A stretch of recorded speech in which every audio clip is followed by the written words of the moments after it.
There is a cemetery in Mississippi where 7,000 people are buried. 7,000! You can walk the grounds. The grass grows. The trees have roots. When it rains, the water drains through the same soil that holds them. And not one, not a single one, of those 7,000 people has ever been identified. No names, no dates, no records that match a body to a grave. They were patients at Mississippi State Hospital at Whitfield, and when they died, they were assigned a number, lowered into the ground, and that was the end of whatever history they had. The cemetery exists. The dead exist. But officially, in the way that institutions and governments and county records offices understand existence, no one is there. That is where we begin. Before we go further, I want to tell you what I found in an archive box at the Ohio University Library. A filing box. The kind with the metal clasp on the front. Labeled in someone's neat handwriting, Athens Lunatic Asylum. Burial Records, 1874 to 1954. The paper inside was brittle enough that the archivist slid it toward me with 2 fingers, the way you'd hand someone something fragile and irreplaceable, which is exactly what it was. The pages were ledger style, columns for date, ward, sex, cause of death, name, and then, after a certain point in the record, around 1901, the name column goes blank. Not scratched out, not redacted, just blank. The cause of death column, though, stays intact. One entry, exhaustion from chronic mania. Another, paralysis of the insane. Another, inanition, which is the clinical word for starvation. The name, nothing. A number, 1,704. The ledger smelled of dust and something faintly acidic. Old paper doing what old paper does, decomposing slowly in a climate-controlled room so that some future researcher can have the experience of opening it and feeling the century in their nose. I turned pages slowly. The entries from the 1870s and 1880s were fuller. A first name, a last name, sometimes an age, sometimes a county of origin. John M., age 44, from Morgan County. Mary E., age 29, from Athens. These were human beings with a county, with an age, with enough recorded identity that someone who came looking could at least begin. The entries from 1901 onward, a number, a ward, a date, a cause. The column that was supposed to hold a name held nothing. I sat with that for a long time. What I want to do today is take you inside the system that produced that ledger. Not just Ohio, not just Mississippi. This happened at state hospitals across the country. In Massachusetts, in Virginia, in California, in Texas. The Unmarked Asylum Cemetery is not an anomaly. It is a feature. It was built into the architecture of institutional care from the beginning, and it persists into the present in ways that will take you a moment to absorb. But before we get there, I need you to understand what these places were, and why the people inside them were buried the way they were. The state hospital system in America begins in earnest in the 1840s and 1850s. Dorothea Dix, a schoolteacher from Maine, has spent years touring jails, poorhouses, and cellars where the mentally ill are being kept, chained, often in the cold, in their own waste. And she has taken her findings to state legislatures with a force of argument that is almost unprecedented for a woman of her era. She is 5'4". She has a chronic lung condition that will eventually kill her.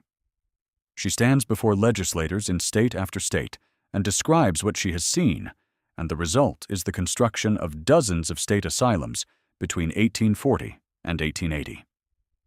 The theory behind them is, by the standards of the time, genuinely compassionate. Moral treatment. The idea that a calm, structured environment, fresh air, regular meals, useful work, humane supervision, could restore the mind. The early hospital reports are filled with cure rates that seem almost miraculous. Patients recovered. Patients went home. Samuel Woodward, the first superintendent of the Worcester State Lunatic Hospital in Massachusetts, reported cure rates of over 90% in the 1830s. 90%. That number was celebrated in legislatures and medical journals and newspaper editorials across the country. It was also, as later historians have demonstrated, almost certainly wrong, compiled by counting patients discharged as improved, regardless of whether they stayed improved, regardless of whether some were readmitted within months. The cure rates were the grant application, written in the language of success, because success was what opened the public purse. But the early ideal was real. The buildings were designed to feel unlike prisons. Kirker, the architect of the Athens Institution in Ohio, built it with wide corridors, high ceilings, large windows. The wings were named, not numbered. The grounds were landscaped. There were organized activities, reading rooms, a chapel. Patients were supposed to be people. The asylum, in its founding vision, was a place of healing. That vision does not survive contact with funding. By 1880, most state hospitals are overwhelmed. The cure rate numbers were almost certainly inflated to attract continued legislative support, a pattern historians of psychiatry have documented extensively. The patients who were easy to treat went home. The patients who were not easy to treat stayed year after year, decade after decade, until they died. The hospitals were designed for 300 patients and were holding 1,200. The staff-to-patient ratios collapsed. The gardens that were central to moral treatment went untended. The fresh air became crowded wards where 20 men slept in a room built for 8. The smell of unwashed bodies and wet wool and whatever passed for antiseptic that decade soaking into the plaster walls. The asylum had become a warehouse. And when you warehouse people, you eventually have to decide what to do with the ones who die there. This is where the cemetery comes in. Every large state hospital needed a burial ground. The reasons are practical before they are anything else.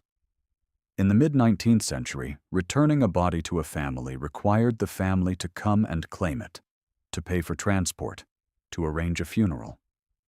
Most asylum patients came from poor or working-class families who had neither the money nor the means to do any of that. Some had no family left at all. Some had been institutionalized so long, 15, 20, 30 years, that whatever family they once had moved, scattered, died. The hospital buried them because there was no one else to do it. The first hospital cemeteries are modest, but not disrespectful. Wooden crosses, small stones, sometimes a name. At the Eastern State Hospital in Williamsburg, Virginia, the oldest public psychiatric hospital in the country, founded in 1773, the earliest burial records show names, ages, sometimes a note about the patient's history. There is a kind of individual accounting, however sparse. That individual accounting erodes as the decades pass. The reasons are layered, and none of them, taken alone, is quite sufficient to explain the full scale of what happened. But together, they produce the 7,000 unmarked graves in Mississippi, the numbered stones at Athens, the burial plots in Massachusetts and Indiana and Oregon, where the markers are concrete posts stamped with integers. Cost is the first reason, and the most obvious. A headstone, even a modest one, costs money the hospital did not have. Concrete posts with stamped numbers cost less. Plain wood crosses cost even less, and as the hospitals filled beyond capacity and legislative appropriations failed to keep pace, every line item was cut. The cemetery was a line item. Stigma is the second reason, and the more complicated one. To have a family member in a state asylum in 1890 or 1910 or 1930 was not simply a medical fact, it was a social fact. It carried implications about heredity. This was the era of eugenics, when the idea that madness passed through bloodlines was not fringe science, but mainstream medical consensus, taught in medical schools, cited in court decisions, embedded in state law. The word eugenics itself was coined in 1883 by Francis Galton, Charles Darwin's cousin, and by the turn of the century it had moved from academic proposal to active legislation with a speed that should trouble anyone who assumes that scientific consensus is a reliable protection against political abuse. 27 states passed forced sterilization laws between 1907 and 1937. The Supreme Court upheld Virginia's in 1927 in Buck v. Bell, a decision that has never been formally overturned. Oliver Wendell Holmes, writing for the majority, used language I won't repeat here, but the logic was, if we can vaccinate, we can sterilize. The state's interest in a healthy population supersedes the individual's right to reproduce. Carrie Buck, the woman whose sterilization was upheld by the court, was almost certainly not feeble-minded, the term used in the ruling. She was an 18-year-old who had been raped by her foster family's nephew, become pregnant, been institutionalized to hide the family's scandal, and then selected as a test case precisely because she had a mother and a daughter who could be used to demonstrate the three-generation hereditary pattern the eugenicists wanted the court to validate. Her daughter Vivian, who Holmes described as feeble-minded, made the honor roll at her school in the 1 year she attended before she died of an intestinal disease at age 8. She was, by all accounts, a bright child. The eugenic logic was not confined to the courts and the legislature. It saturated popular culture. It was in the marriage advice columns and the public health pamphlets and the county fair competitions. Fitter Families contests, they were called, where families competed for prizes based on their genetic fitness, judged by physicians using the same metrics being applied in the sterilization hearings. The fear of hereditary taint was not an abstract policy position. It was a felt presence in daily life, a reason to keep things quiet, a reason to manage appearances. In that environment, having a relative in the asylum was not just embarrassing. It was dangerous. It could affect your children's marriage prospects. It could affect your own. It could affect whether your neighbors trusted you, whether your employer kept you on, whether your community considered your family fit to participate in ordinary civic life. The shame of it was not irrational.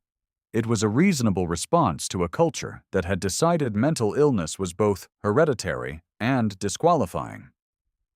So when a family member died at the state hospital, some families made a choice. Not all of them. Not even most of them. But some. They asked the hospital not to send the body home. They asked that the burial be quiet, unannounced, unmarked. They wanted no record in the local newspaper. No funeral that the neighbors would attend and remember. The hospital, which had an established cemetery and an established procedure, obliged. The patient was buried without a marker bearing their name, and the family went home and in many cases told the children that their grandmother, their uncle, their sister had gone away to work in another city, had died of pneumonia, had simply disappeared. The story closed over the absence like water closing over a stone. This is the part that reorients everything I thought I understood when I started working on this episode. I went into the research expecting a story of institutional erasure. The hospital buries the patient without a name because the patient doesn't matter, because the institution sees only a number, because the bureaucracy of care has stripped away the human being. And that story is true. It happens. It is well documented at institutions where the erasure was clearly operational, clearly administrative, clearly indifferent. But the other story is also true, and the other story is harder. The other story is that sometimes the erasure was requested. Sometimes the family held the pen. I want to sit with that for a moment before we move forward. because I think it's easy to misread it in either direction, either to excuse the institutions for following family wishes or to condemn the families for their shame. Both of those readings miss something. The shame itself was not free-floating. It didn't come from nowhere. It came from a culture that had medicalized and moralized mental illness simultaneously, that had built an entire apparatus, legal, scientific, journalistic, to tell families that their loved one's condition was a mark against them. The families who asked for anonymity were not villains. They were people operating inside a system that gave them very few good options, and they chose the one that protected the living at the cost of the dead. The institution, for its part, was happy to comply. Make no mistake about that. The numbered marker system, the concrete post, the stamped integer, was not invented in response to family requests for anonymity. It was the default. Family requests for anonymity simply aligned with a practice that was already in place. The hospitals were already burying patients with numbers instead of names by the 1880s and 1890s at most large institutions. The Athens Lunatic Asylum in Ohio, which opened in 1874 and eventually housed over 2,000 patients in a facility designed for 600, had shifted almost entirely to numbered markers by the early 1900s. The numbers corresponded to a patient register. In theory, you could look up the number and find the name. In theory. The registers were not always kept. When they were kept, they were not always kept well. When they were kept well, they were not always preserved. Fires, floods, relocations, budget cuts, renovations, 100 ordinary institutional catastrophes could sever the connection between the number on the stone and the name in the book. At some hospitals, the books simply don't exist anymore. At others, they exist but are incomplete. At others, they exist and are complete, and the connection is theoretically recoverable. But the stones have sunk, or shifted, or been removed entirely when the land changed use. Because the land changes use.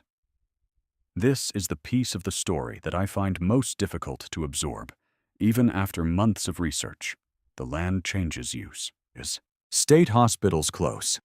Hundreds of them did, in the wave of deinstitutionalization that swept the country between the 1960s and the 1990s, when new medications and new policy philosophies, and yes, new budget pressures pushed states to close the large institutions and move toward community care. The Community Mental Health Centers Act of 1963 was supposed to build 2,000 community mental health centers to receive the patients being discharged from state hospitals. By 1980, fewer than 800 had been built. The rest of the discharged patients, hundreds of thousands of people, many of them severely ill, went to boarding houses, to the streets, to the care of families who had not been prepared for them, to county jails, to exactly the kind of inadequate, underfunded, poorly supervised care that Dorothea Dix had toured in 1843 and found intolerable. The hospital buildings themselves became a different kind of problem. Enormous Victorian brick structures on hundreds of acres in states that had no budget for their upkeep and no patients left to fill them.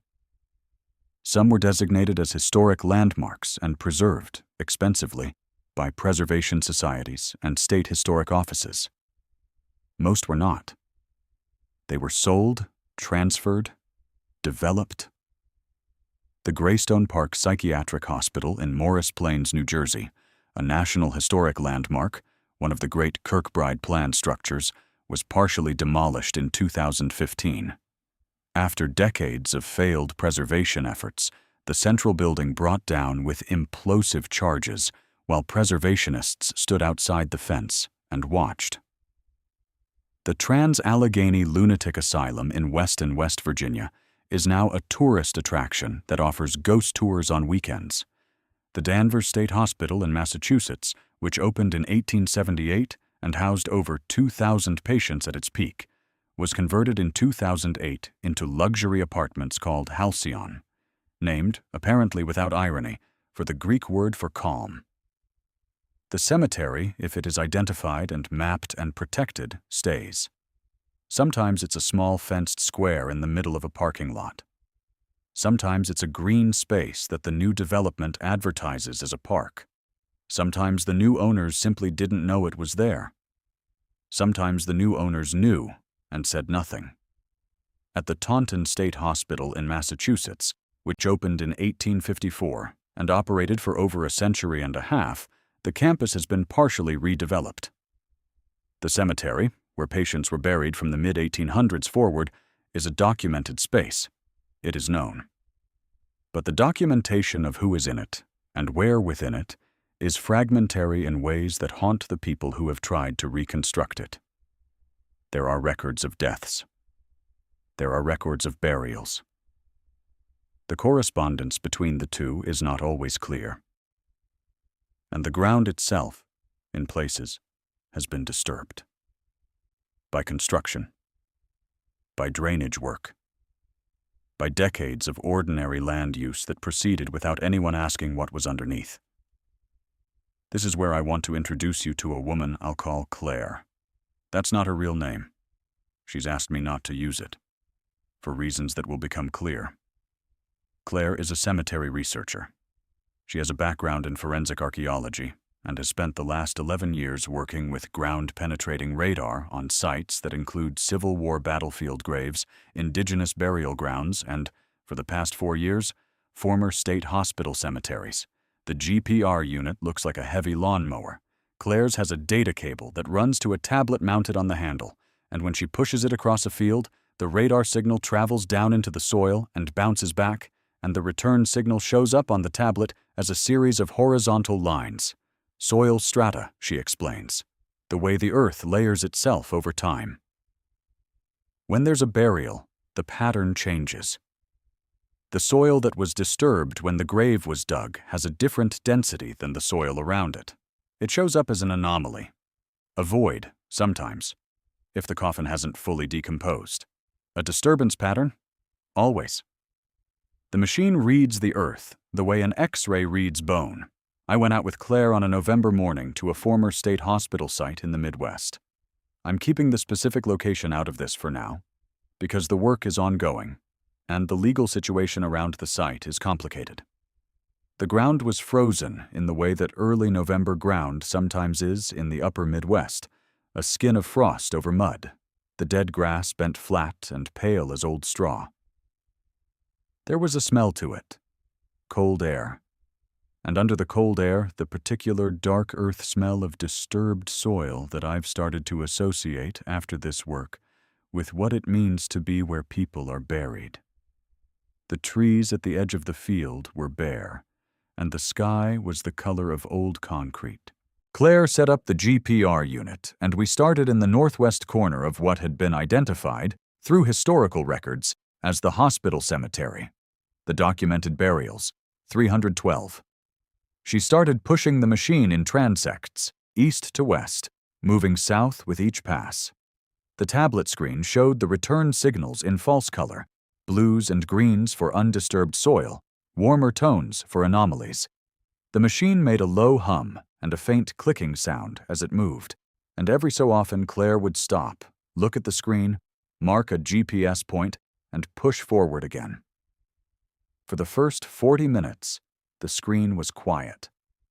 We were inside the documented boundary of the cemetery, and the signal was finding the burials, the disturbed soil patterns, occasionally the faint geometry of a wooden coffin outline if the wood had held.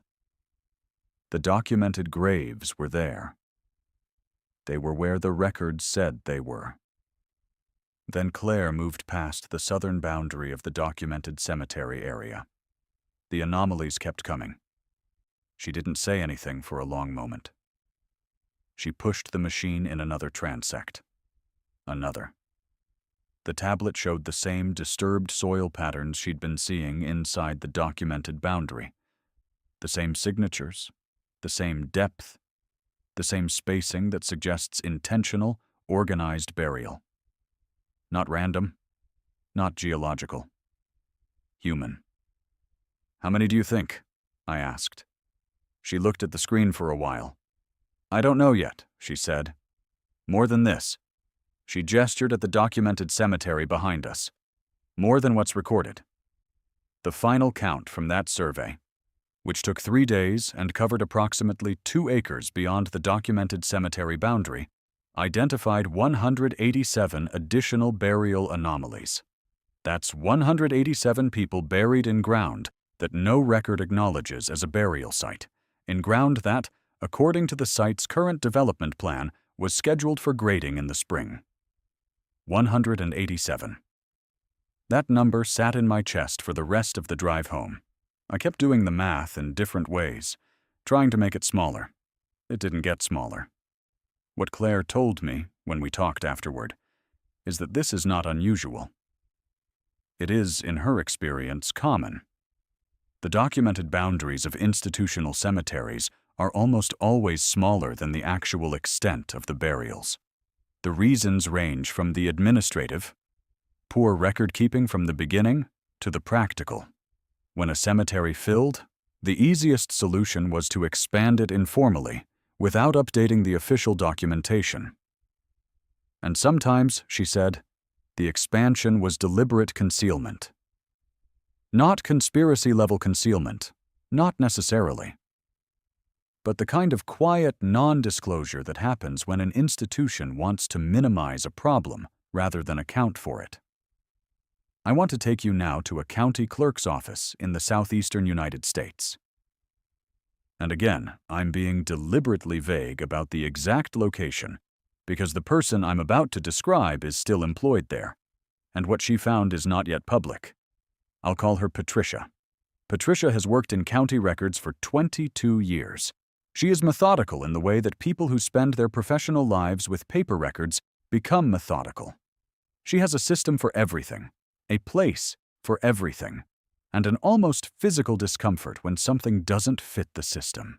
3 years ago, Patricia was processing a batch of digitization requests, old county records being scanned for the State Historical Archive, and she came across a series of death certificates from the county coroner's office that predated the hospital's own burial records by about 15 years.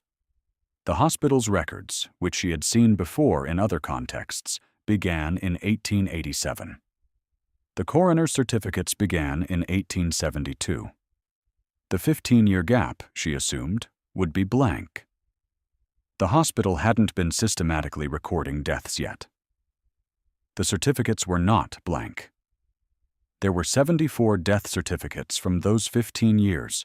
Each one listed the deceased's name, age, sex, cause of death, and place of burial. Place of burial on all 74. Hospital grounds, Southwest Field. The hospital's current documentation of its cemetery does not include a Southwest Field. The Southwest Field, as it exists today, is a maintenance yard. Patricia went to the hospital, which still operates, though much reduced, and asked about the Southwest Field. The facilities director told her the yard had been in use since at least the 1920s. No one knew about any burials there. No one had ever, to anyone's knowledge, asked.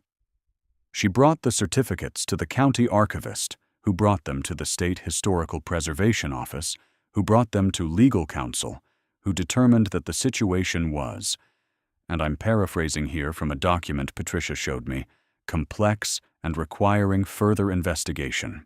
That was 2 years ago. The Southwest Field is still a maintenance yard.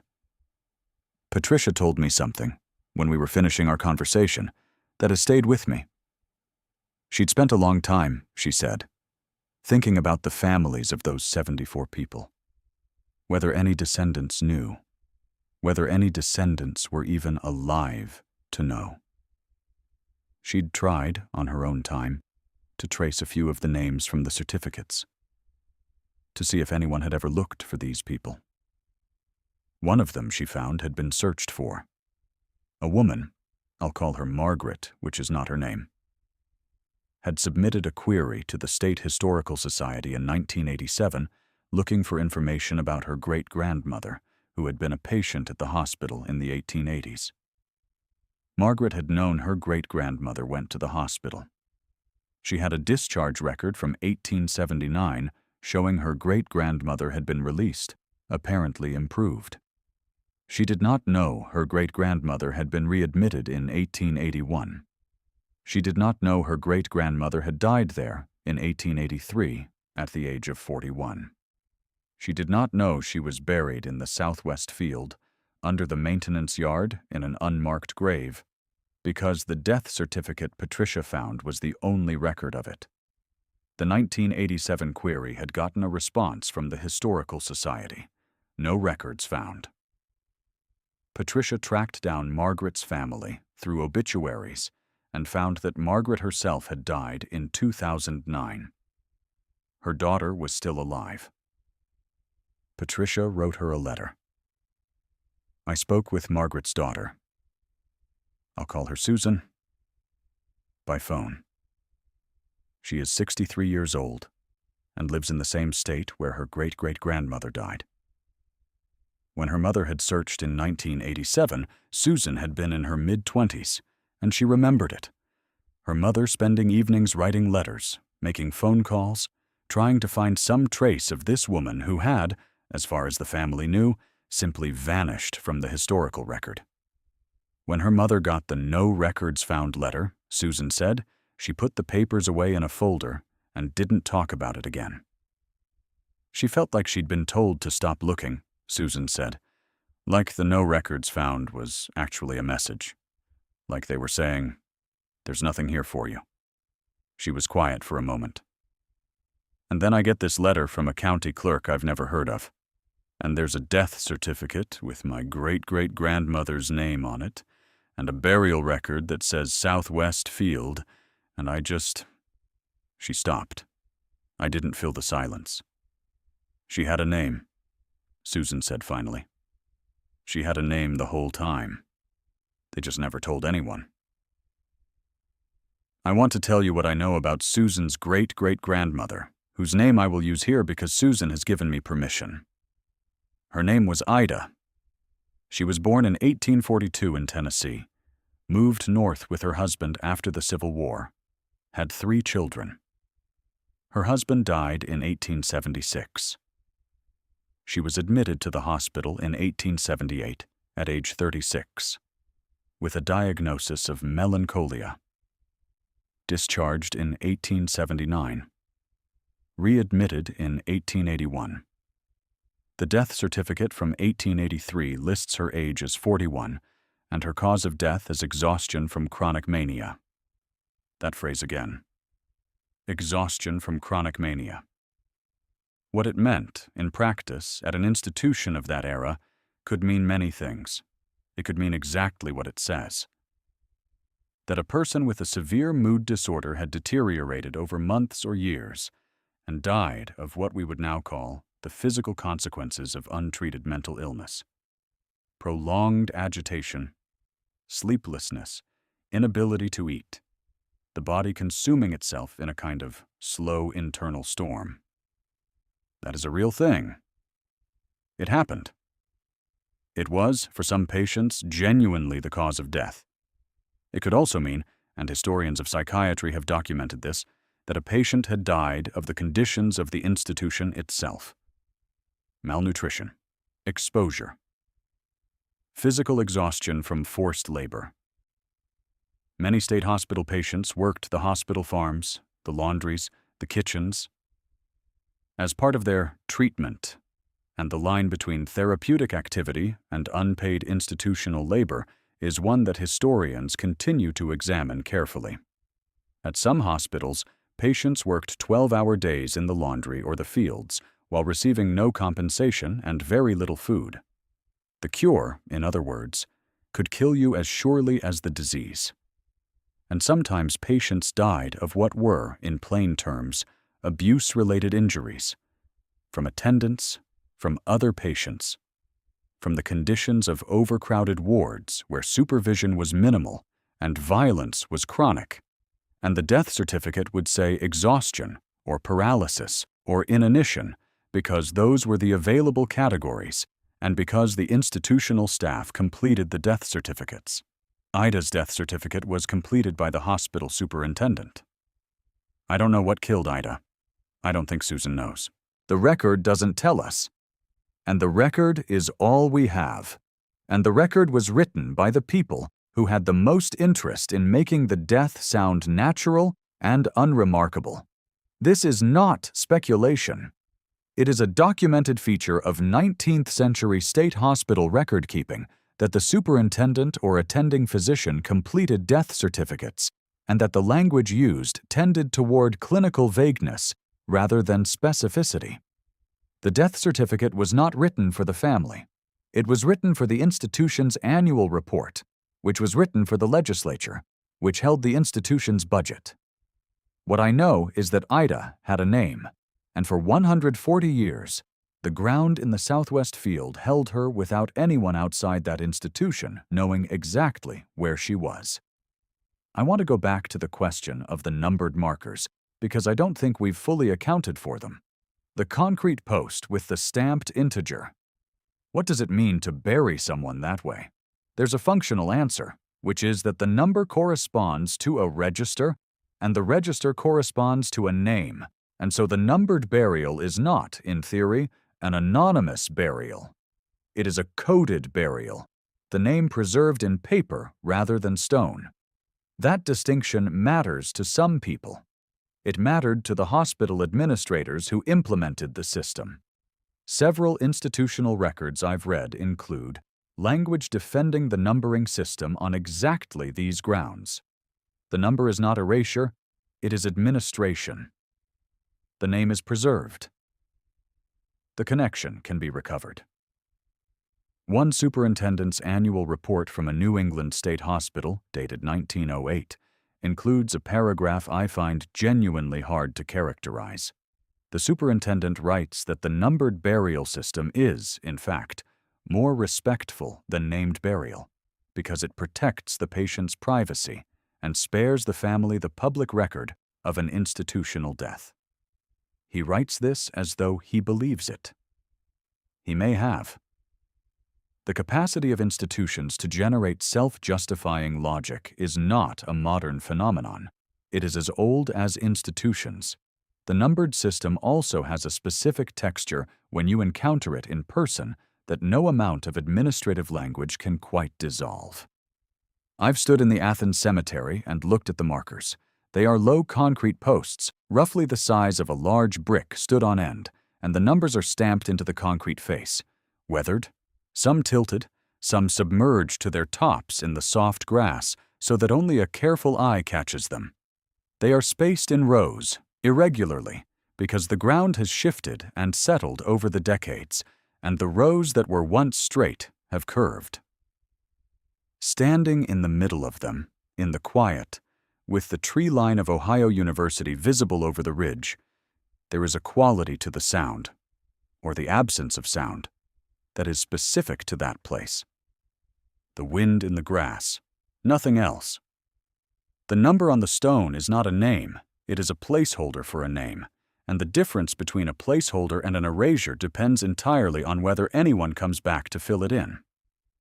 The family members who might have tried were, in many cases, the same family members who had chosen anonymity, or who had been told, implicitly or explicitly, that looking was unwelcome, or who had simply moved forward with their lives in the way that people have to, because grief without permission to grieve has a short public life and a long private one, or who, most simply, did not know there was anything to find, because no one had told them their grandmother was buried in a numbered plot in a hospital cemetery rather than in the family plot in the churchyard, and the not knowing was itself a form of erasure, passed down through generations like a door no one mentioned was there. The number on the stone is not a name. It is a placeholder for a name. And the difference between a placeholder and an erasure depends entirely on whether anyone comes back to fill it in. At Athens State Hospital, the institution in Ohio that operated from 1874 to 1993, and whose grounds are now part of Ohio University. The cemetery contains 1,900 documented graves. The markers are numbered. A project begun in the early 2000s by Ohio University students and faculty attempted to cross-reference the cemetery numbers with the hospital's surviving patient registers, and they succeeded, for many of the graves. Not all. Some numbers in the register are illegible, some pages are missing. Some entries are incomplete in ways that make identification impossible, even when the number is clear. But for the ones they could identify, something interesting happened. The university created a database. People began to search it. Descendants, researchers, local historians, genealogists, people who had always wondered what had happened to someone who went away to the hospital and never came back. The database has been accessed thousands of times. Families have found names they thought were lost. A woman in Oregon found her great-uncle's burial record. A man the family had always believed had died in a construction accident in 1921. He had been at Athens since 1919 and was buried in 1923 as grave 847. She told the university archivist she needed to sit down when she read the entry. The archivist, who has worked with the database for years and has received dozens of messages like this, told me that she has never gotten used to them.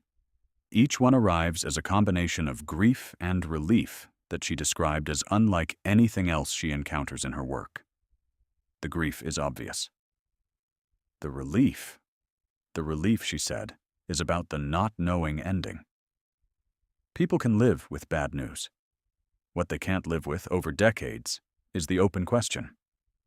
But there is a specific additional grief that comes with the Asylum cemetery finding, and it is this. You find out, and then you have to figure out what to do with what you found. The grave is numbered. You know the name. You know the number corresponds to the name. The grave is in Ohio, and you are in Oregon. And even if you drove to Athens and stood in front of grave 847, you would be standing in front of a concrete post in the ground, and the post would tell you nothing about who your great-uncle was, what he looked like, why he was admitted, what his last years were like, whether anyone visited him. The identification answers one question and opens 30 others, and most of those 30 others will never be answered, because the records that would answer them either no longer exist or were never created. This is the strange and specific grief of the Asylum cemetery descendant. It is not the grief of not knowing. It is the grief of knowing at last, after not knowing, and finding that what you know is a number that connects to a name, that connects to a person who was, in the official record, defined primarily by the thing that ended them, the diagnosis, the cause of death, the institution's administrative categories. You don't get a person, you get a patient. And the distance between those two things is the distance that the institution built, deliberately and at scale, over the course of a century and a half. Susan asked me, toward the end of our conversation, what she should do. About what? I said. About Ida. About where she is. Should I try to get her moved? Should I try to put up a marker? Can you even do that in a maintenance yard? I didn't have a good answer. I told her I'd look into the legal framework, which I did, and the answer is, it depends. State laws governing the disturbance of burial sites vary considerably. Some states have robust protections for unmarked graves, particularly since the passage of the Native American Graves Protection and Repatriation Act in 1990, which prompted many states to strengthen their own grave protection statutes for non-native burial sites as well. Other states have minimal protections and a complicated relationship between property rights and the rights of the dead. In many cases, the question of what can or cannot be done with an unmarked institutional grave comes down to who owns the land, what the development plans are, and whether anyone with standing, a descendant, a historical society, A preservation office has the resources and the will to make a legal case. Patricia, the county clerk, is still trying to get the Southwest Field formally recognized as a burial site. She has submitted documentation to the State Historical Preservation Office twice. She is waiting. The 187 anomalies Claire found beyond the documented cemetery boundary. The development plan for that site was modified after Claire's report was submitted to the state. Modified, not abandoned. The grading has been postponed, not canceled. Claire is working with a preservation group to seek formal legal protection for the expanded boundary. She told me when I asked what she thought would happen. It depends on whether anyone with money decides it matters. She said it without bitterness, just as a fact. I want to take you, now, to the Mississippi question, to those 7,000 people at Whitfield, because the scale of it demands more than a mention. Mississippi State Hospital, established in 1855 as the Mississippi State Lunatic Asylum, operated its cemetery for over a century. The cemetery is documented. It exists. The problem is not that the cemetery is unknown. It is that the connection between the burials and any individual identities has been almost entirely severed. Some records exist. Many do not. A 2013 investigative report by the Clarion Ledger estimated the number of burials at approximately 7,000, with the vast majority unidentifiable by name. A subsequent academic study refined that estimate and concluded that the actual number may be higher. 7,000 unidentified burials in Mississippi alone. If you expand the question to the national scale, to every former state hospital cemetery, every unmarked or numbered burial plot, every expansion of a documented cemetery that was never recorded, every maintenance yard with a death certificate in a county archive pointing at it. The number of people who died in American state psychiatric institutions and were buried without permanent, recoverable identification is not 7,000. It is not 70,000. Historians who have worked on this question estimate the number in the hundreds of thousands. Some estimates go higher. These are not ancient burials. The wave of deinstitutionalization that emptied most state hospitals ran from the 1960s through the 1990s. Many of these people were alive within living memory. Some of them have grandchildren who are alive right now, searching databases and submitting queries to historical societies and getting letters that say no records found.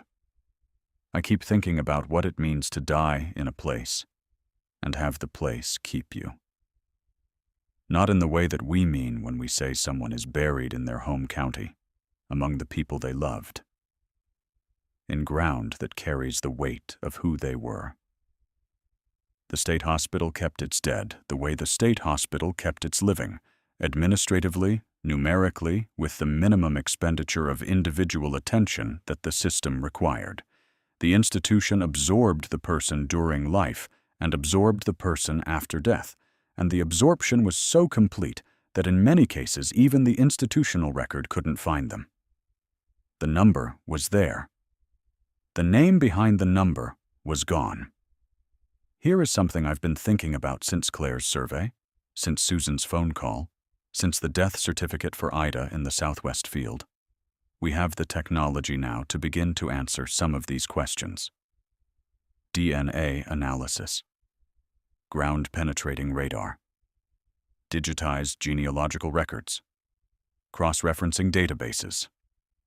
The tools exist.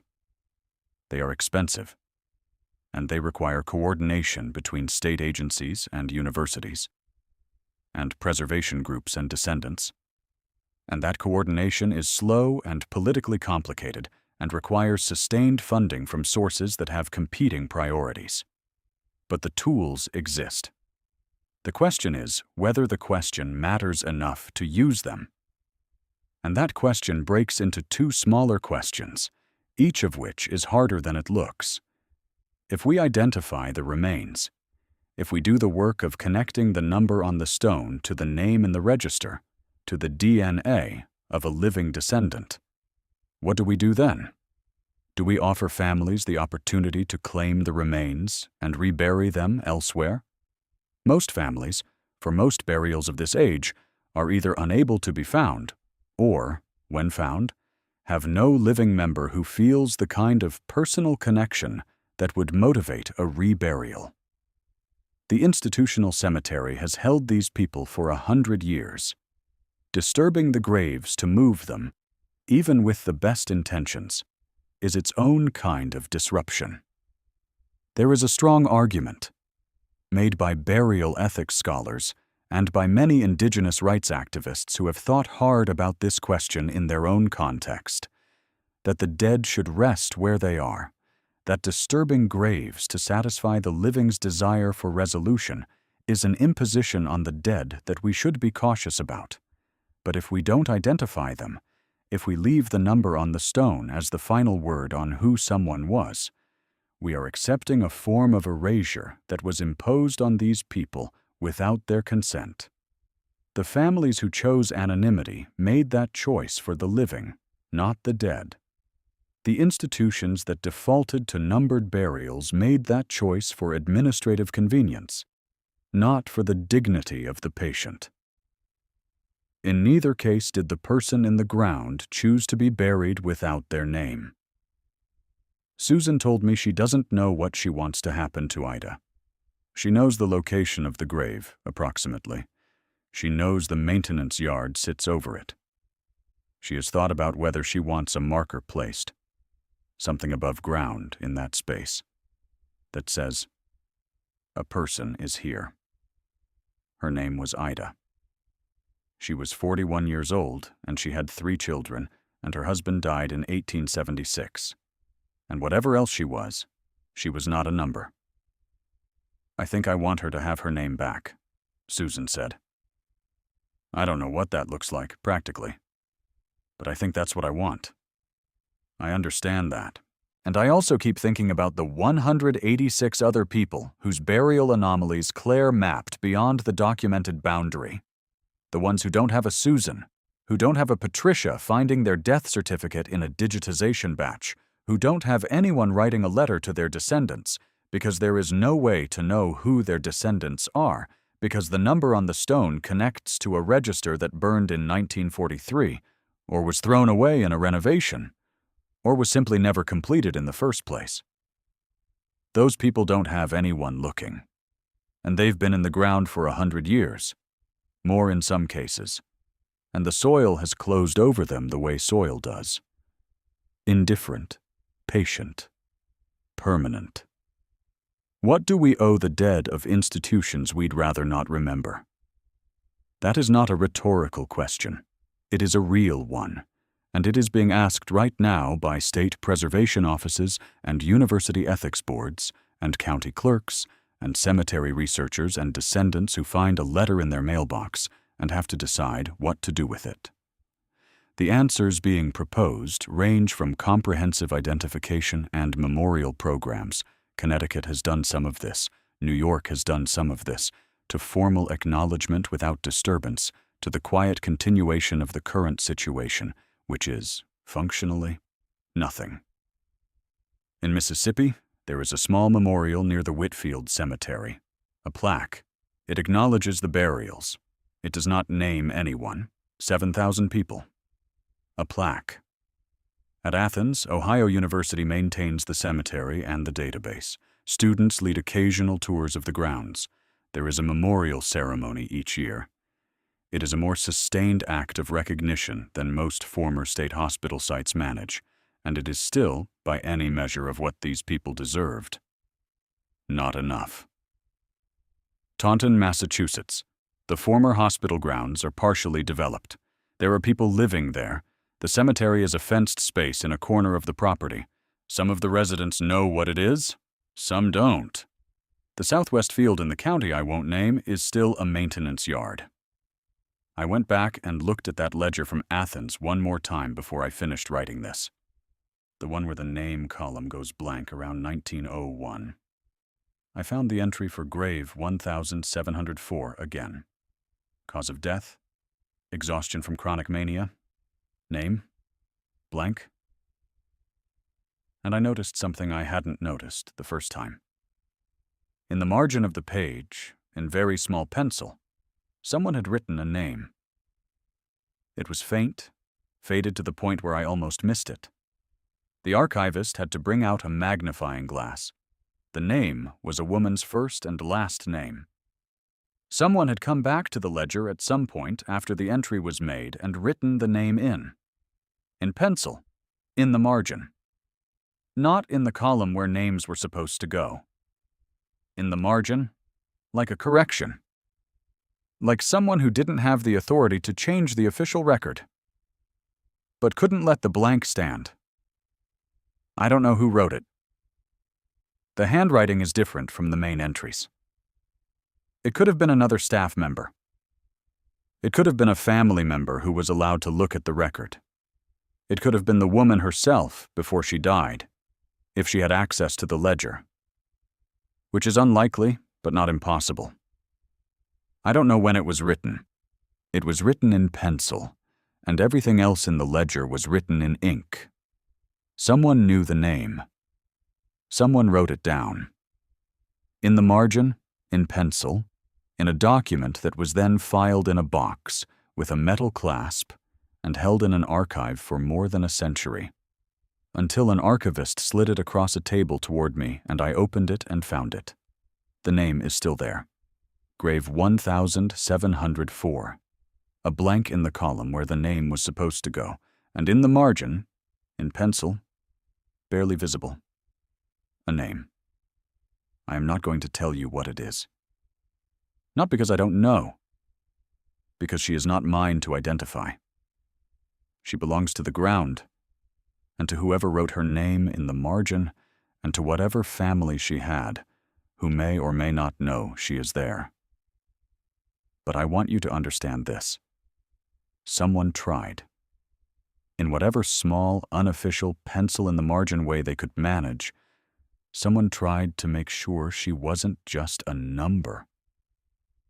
And the trying mattered, even if it didn't change anything about where she is, even if it didn't put her name in the column where it was supposed to go, even if the only person who has seen it in the last 100 years is an archivist and a researcher who drove 4 hours to look at a box of old paper because she couldn't stop thinking about the people inside it.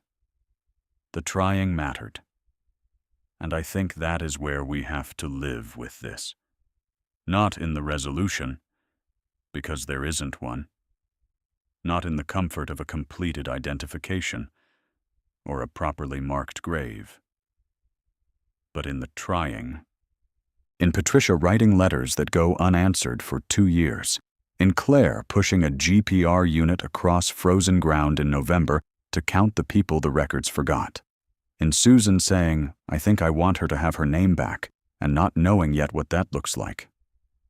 The institutions that held these people are mostly gone. The system that built the institutions has transformed in some ways, though the questions it was built to answer. What do we do with people who cannot care for themselves, who are difficult, who disrupt the social order, who need more than their families and communities can give them? Those questions are with us still. They are in the policies that govern involuntary commitment. They are in the conditions of county jails, which have become the de facto psychiatric institutions for millions of people in the decades since deinstitutionalization, a phenomenon so well documented that the criminologists who study it have a name for it: trans-institutionalization. The patients didn't disappear when the state hospitals closed. They moved to a different kind of institution. The Cook County Jail in Chicago is frequently cited as one of the largest psychiatric facilities in the United States. It is a jail. It has cells and guards and a booking process, and no therapeutic model that anyone has designed or evaluated. It has a population that includes people in acute psychiatric crisis, people with chronic severe mental illness, people who committed crimes, and people who were there because they had nowhere else to go. They are counted and numbered and held. The institution changed its name. The logic persisted. And under the ground, in Mississippi and Ohio and Massachusetts, and a maintenance yard in a county I won't name, the people who passed through those institutions are still there. Still numbered. Mostly unnamed. The grass grows over them. The frost comes and the frost goes. The development plans are modified and postponed, and eventually, in many cases, eventually approved. Because land has value, and the dead have none that the market can measure. 7,000 people in one cemetery. Hundreds of thousands across the country. A pencil name in a margin. A woman named Ida under a maintenance yard. A database in Ohio that someone in Oregon found and had to sit down. We built the places that held them. We built the system that erased them. And now we are the ones who have to decide what, if anything, that means. That question doesn't have an answer that closes cleanly. That's not a failure of the research. That's the shape of the thing. The marked graves ask nothing of you. You walk past, you read the name, you move on. The unmarked ones just wait. They have been waiting for a very long time, and they are patient in the way that only the ground can be, and the grass keeps growing, and no one comes.